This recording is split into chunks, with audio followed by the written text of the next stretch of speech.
I said 35. Wow, that seems pretty amazing.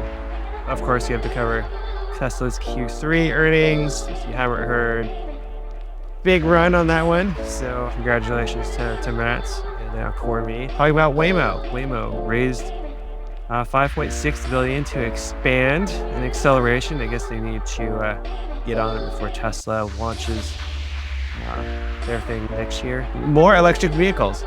Volkswagen is apparently this new startup that is relaunching the Scout brand for any people who are into cars. And then of course, Matt and his wins allowed him to go splurge. Tell us a little bit about the Meta Quest 3S, his impressions. I'm kind of jealous. So a couple of cool topics, all electric apparently this week, but An EV episode. EV episode. Let's start with Tesla. As Tony said, Tesla went boom. They had their Q3 earnings and they blew it out of the park. Up until that event, the stock was going down. And so I'm sure a lot of people either got stopped out or sold their stock because I think it went from something like 240 to 212 at the bottom there within a period of 2 or 3 days. So I'm sure that was really scary for people. But they had their earnings and the next day it popped 20% from that bottom of 212. So congratulations to Tesla. They also delivered their 7 millionth vehicle in the Texas factory. So that was a big accomplishment for them. But a couple of highlights from their earnings. One is the biggest reason that Wall Street started buying big back into Tesla was because they improved many of their fundamentals, including their gross margin, which is an important fundamental for this company.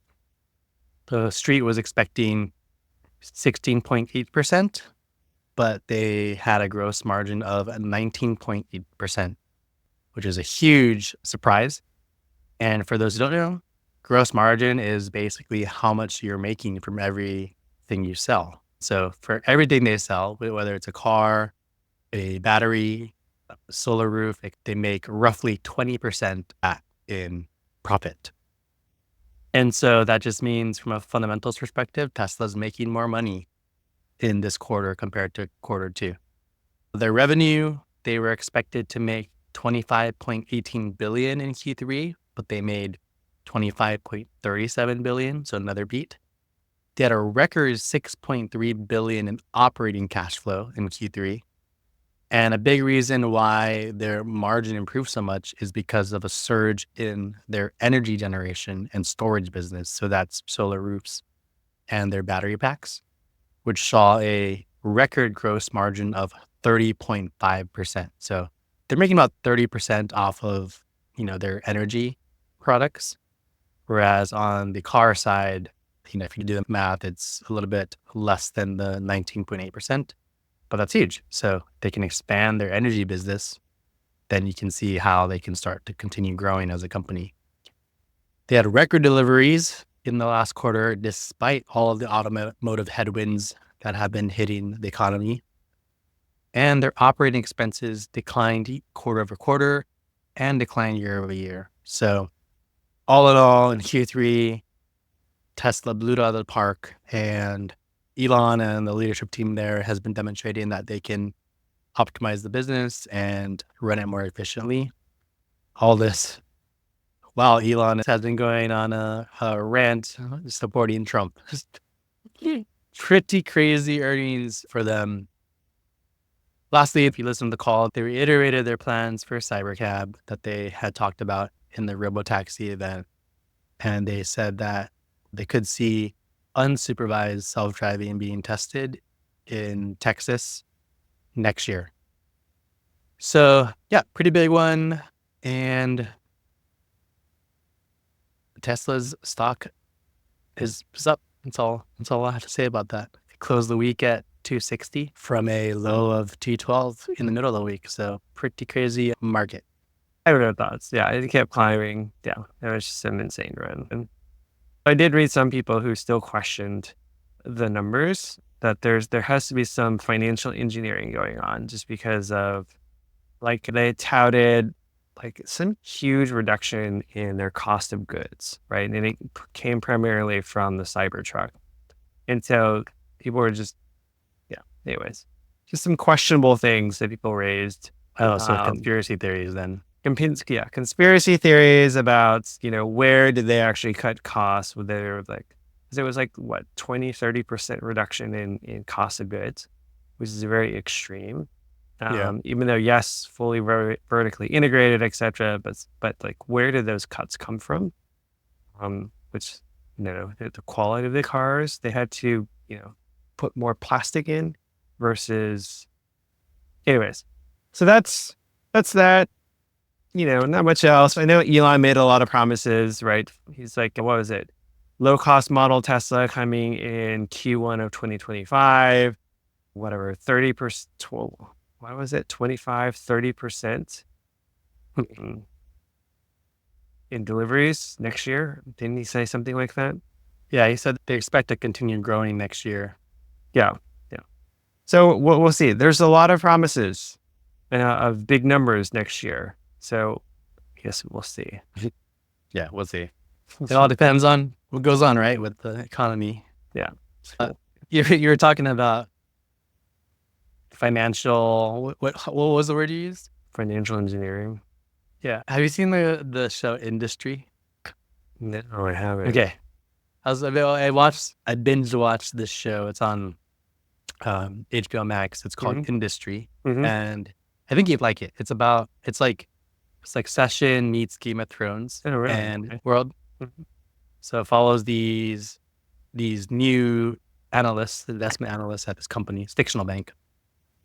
But one of the seasons is about a new company IPOing, and the CEO financially massaged the numbers to open at a higher price the night before. Of course. So you're talking about that. It reminded me of that episode. Yeah. But, hey, we'll see what October deliveries pan out to be, right? And then we'll just wait till next year to see Q4 results and see if it continues. I think that was the one thing, right? Tesla's been declining for a few quarters now. We have this one pop. And so I think what'll be telling us is, does it continue, right? Yeah. Or does it go back and reverse course? We'll see. Well, I think for me, the biggest thing I'm taking away or I'd like to see is less about their car deliveries now. Mm-hmm. I think car deliveries is their primary metric because it accounts for the majority of the business. Yeah. But I think that's at a point of like stabilization there. I mean, yeah. Just like every other company, they're going to grow, but I don't think we should expect a huge growth from it. Now, for me, it's like I said it before, it's their services and their energy. And also, like, really, it's like depends on like the election. If it goes one way, all because the only direction will be up if a certain party wins. And then if not, we'll see. So you're thinking Trump wins, then it's going to make Tesla stock go up? Yeah. If Trump wins, all in Teslas. Because it can only go up. Because Elon will be in charge of all that stuff. All good stuff. Yeah. Like from a government, like what? He'll have like a position in some... He'll be on the cabinet? Yeah. Like he has been promised some new government entity to control efficiency or something. Whatever. All right. So 2 more weeks. No. We'll see what happens. Yeah. Big week. Huge week for Tesla bulls. Not a great week for Tesla bears. Sure, a lot of bears got burned. Yeah. Sure. But as you know, I am a bull. Yeah. All right, let's go to the next story. Waymo. Right. Yes, Waymo raises $5.6 billion for expansion, namely expanding to Austin and Atlanta. And interesting that Austin is one of those cities because that's where Tesla is now headquartered, right? And Elon is talking about Austin being one of the first markets for their autonomous. Some competition going there. Competition going. Yeah, so I mean that's big news. It's cool news. 'Cause I've have experienced Waymo before. It's actually really cool. I think as more people experience it, yeah, it'll be super interesting to see how that's taken in. Namely, I think Atlanta will be interesting because it's such a big city. And so to see Waymo operate in that type of environment, even though it's in LA, I don't think you really let Waymos on the highway, which they're going to start doing. So we'll see. Yeah, I just saw this that it's Tweet. expanding through their partnership with Uber. Yeah. So it sounds like they're going to be able to use Uber to actually hail them. Yeah. You said highways, and that's interesting because, Tesla's actually autonomously drive on highways much better Mhm. than they do in city roads. Yeah. So I'm wondering if that's like an advantage like Tesla could go out with is highway driving, but it's Yeah. probably, it's more dangerous. Is it, I feel like highways is easier, Yeah. right, than city. Less turns and all that stuff. Yeah, right, because you're just going straight. I mean, Ford and Cadillac, etc., they do highway, Okay. right, because it's easy. But yeah, city driving is like way more difficult. 'Cause Yeah. you just have more things in your way. Anyways, so once people get more, exposed to Waymo, a lot of people actually don't know it exists, right? We just happen to know because we're in a tech circle, but so we'll see when it launches.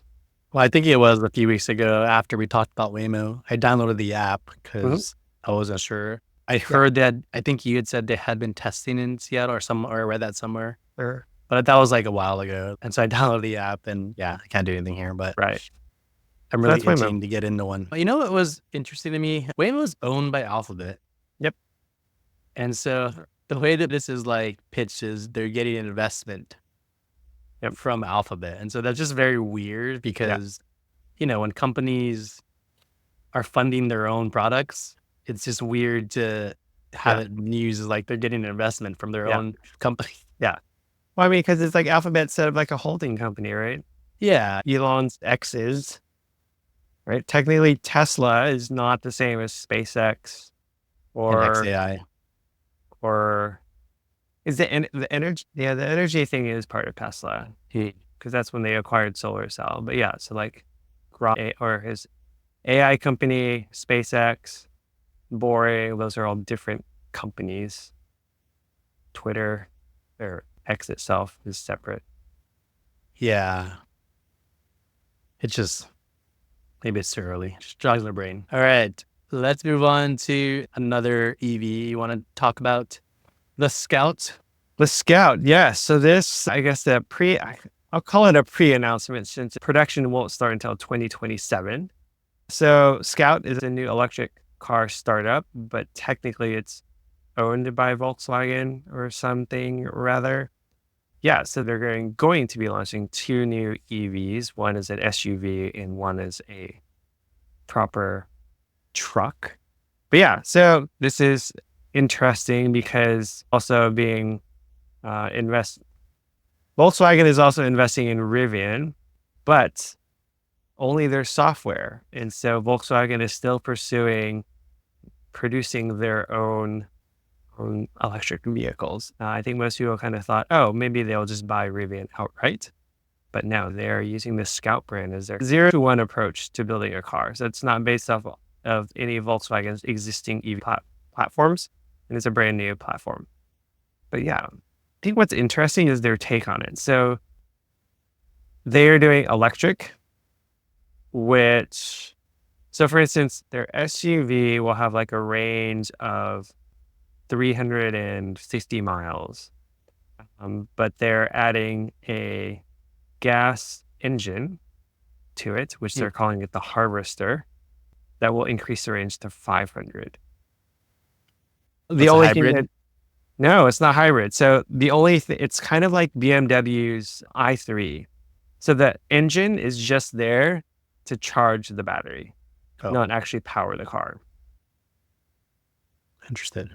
Yeah. So it's kind of like a different take. Does the engine run on gas? Yeah. Interesting. It's kind of like the reverse of hybrid. So it's fully Yeah. electric. And then, but it's got like this, you can get an optional like backup engine that extends the range to like 500 miles. Cool. Yeah. So we'll see. I Price mean, points, 60, 70,000. It's at the kind of high point, but it looks like they're targeting 50,000. That's kind of like the entry level. But yeah, we'll see. Still 3 years out at this point, so we'll just have to see. well, technically that's a hybrid. Like hybrid cars, they use gas primarily, and then they have a battery. They extend their range, right? Yeah. This is just these battery, but they use the gas to extend Yeah. their Yeah. range. So But not it's a hybrid. It's got Yeah. like an 80 kilowatt battery, so it's primarily battery powered. So I guess It's a I hybrid. hear what you're saying, but So yeah, it looks. I was going to say that they copied Rivian's design, but the Scout is an old, kind of older truck, and so looking at the older models, okay, I'll give it to them. I can't say they copied Rivian's design, but they look pretty similar. the truck especially looks very Yeah. similar. So I guess they're just piggybacking off what's popular today. Yeah. But I was also say, wow, kudos to Rivian, because imitation is the highest form of flattery. Yes.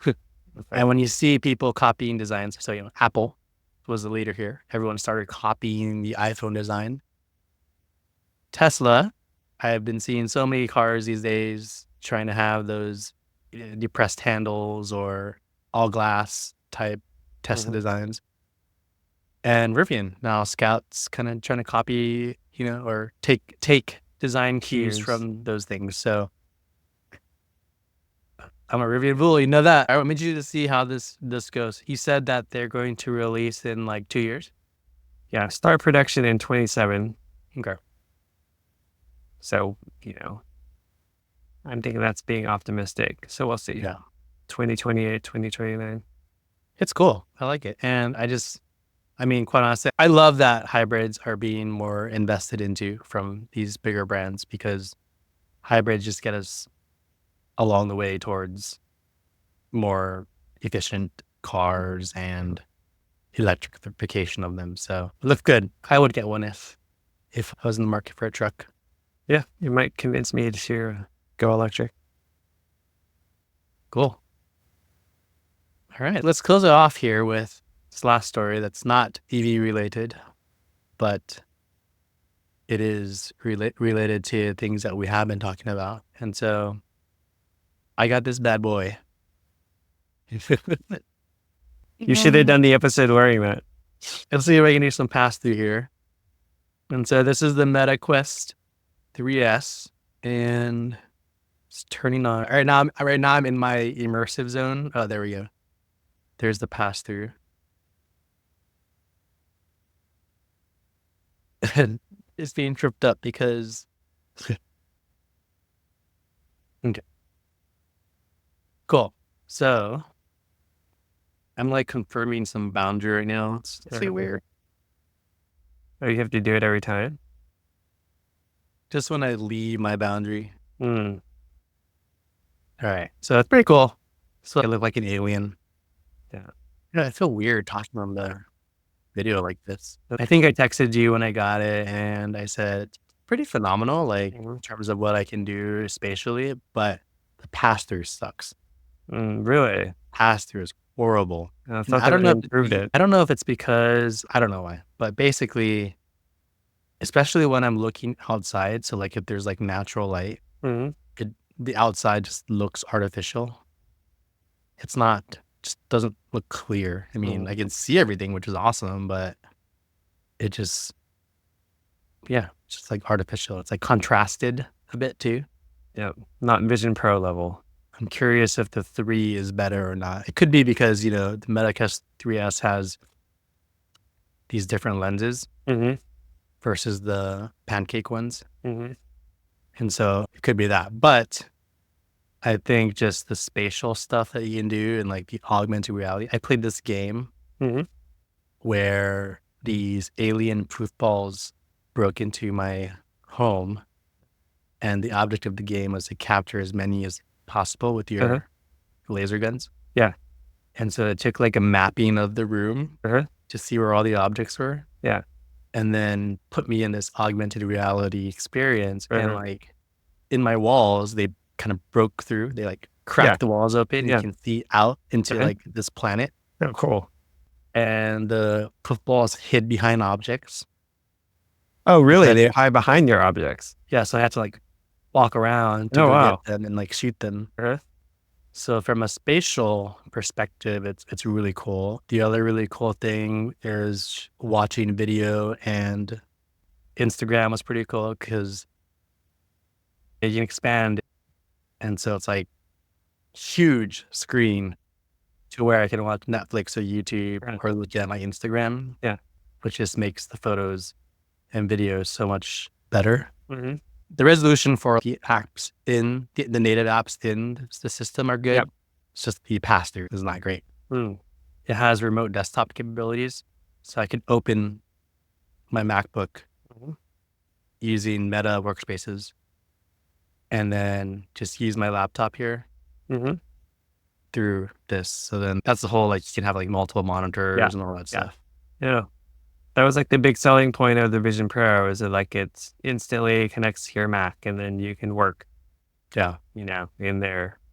Yeah. So I was able to do that. I'd say the resolution wasn't that great. Not like looking at my monitor, my real monitor. Yeah. But it was pretty cool. And then I was using it around the house. Like, it's pretty cool. I was making popcorn. And then while I was making popcorn, I had this YouTube window next to me, listening to some fantasy football stuff. Oh, really? Yummy. And then the last thing I thought I'd add is I was working on my desk, and I also did the same thing where I threw up a YouTube window here, and I put it above my monitor. So that way I can just work and look up and work. So those are all the things I've done so far. I've had it for 2 days. So how long could you keep it on for 8 hours? I wore it for about an hour and a half and started getting a headache. Oh, really? Okay. I also, I'd say, experienced a little bit of motion sickness at one point when I was doing something. But yeah, I was walking through one of the Horizon worlds, and I got a little motion sickness. Yeah. So yeah, there are negatives about using it for sure. Yeah, I get a bit of motion sickness, especially when it's things like, what was it? I was sitting in like a fighter jet at some point. It's like way back. Nothing when the initial Vive was launched for HTC and the actual Oculus, like version 1. Yeah, it was like you'd accelerate, your body just kind of wants to go with it, but it doesn't, right? And so, yeah, I still can't handle like fake machine movements. Walking is a little bit okay. But yeah, it's a thing. It's kind of weird. Your mind is playing tricks on you. Yeah, it's just pretty thick. You can see like it's pretty thick going forward. Yeah. But I think for the price, like, I probably wouldn't want to pay more than what I paid. But for the price, I think it's pretty phenomenal. I'm not sure how the hardware supports it, but I'm hoping they can solve some of the resolution and pass-through things with software. I'm kind of tempted to get the Ray-Ban. The glasses? Yeah, the Ray-Ban glasses. Kind of tempted. We'll see. Well, what do you want to do with it? Like, why are you tempted to get it? Just to be able to record like every day. Like, that's kind of how I think it. You can do that with this. Right? You just let people wear this. The difference though, right?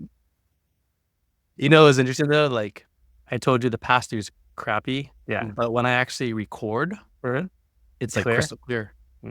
So it's kind of deceiving because like whatever videos you see online are going to be crystal clear. Right. But what you're seeing in the headset. What you're actually saying. Yeah. Whenever it's doing what Descript is doing.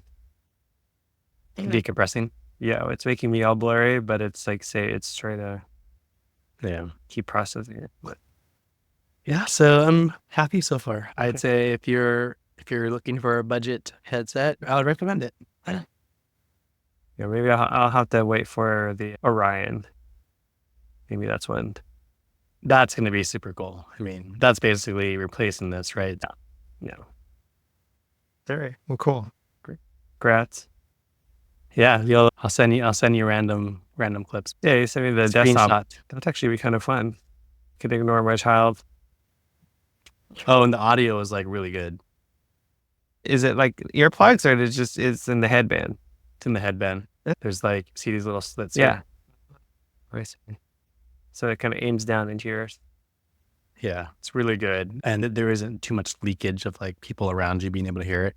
So Perfect. All right. Kind of jealous, but it is what it is. you can get one.